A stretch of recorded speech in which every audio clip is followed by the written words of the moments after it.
সারা দেশে বিদ্যুৎ নিয়ে যখন মানুষের অভিযোগ আর ভোগান্তির শেষ নেই, লোডশেডিংয়ে অতিষ্ঠ জনজীবন, ঠিক তখনই এলো স্বস্তির খবর। ময়লার স্তূপ থেকে এবার তৈরি হবে বিদ্যুৎ। শুধু তৈরি নয়, সে বিদ্যুৎ সরাসরি যুক্ত হবে জাতীয় গ্রিডে। ঢাকার আমিনবাজার ল্যান্ডফিলে বছরের পর বছর জমে থাকা বিপুল বর্জ্য কাজে লাগিয়ে উৎপাদন করা হবে 42 মেগাওয়াট বিদ্যুৎ। আর এই বিদ্যুৎ জাতীয় গ্রিডে যুক্ত করার লক্ষ্য নির্ধারণ করা হয়েছে আগামী 18 মাসের মধ্যে। কিন্তু আপনি কি জানেন এসব বর্জ্য থেকে কিভাবে বিদ্যুৎ উৎপাদন হয়?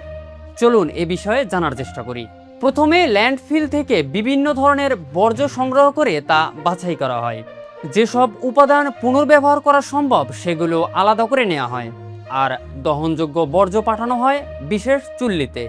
এরপর সেই বর্জ্য উচ্চ তাপমাত্রায় পোড়ানো হয়। বর্জ্য পোড়ানোর ফলে তৈরি হয় প্রচুর তাপ, আর এই তাপই হয়ে ওঠে বিদ্যুৎ তৈরির মূল শক্তি। এই তাপ দিয়ে বড় বয়লারের পানি গরম করে তৈরি করা হয় উচ্চ চাপের বাষ্প। সেই বাষ্প প্রবল চাপের সঙ্গে টারবাইনের ওপর দিয়ে প্রবাহিত হলে টারবাইন দ্রুত ঘুরতে শুরু করে, আর টারবাইনের সঙ্গে যুক্ত থাকে জেনারেটর। টারবাইন ঘুরলেই জেনারেটর কাজ করে এবং যান্ত্রিক শক্তিকে বিদ্যুৎ শক্তিতে রূপান্তরিত করে। এরপর ট্রান্সফরমারের মাধ্যমে ভোল্টেজ নিয়ন্ত্রণ করে উৎপাদিত বিদ্যুৎ জাতীয় গ্রিডে সরবরাহ করা হয়।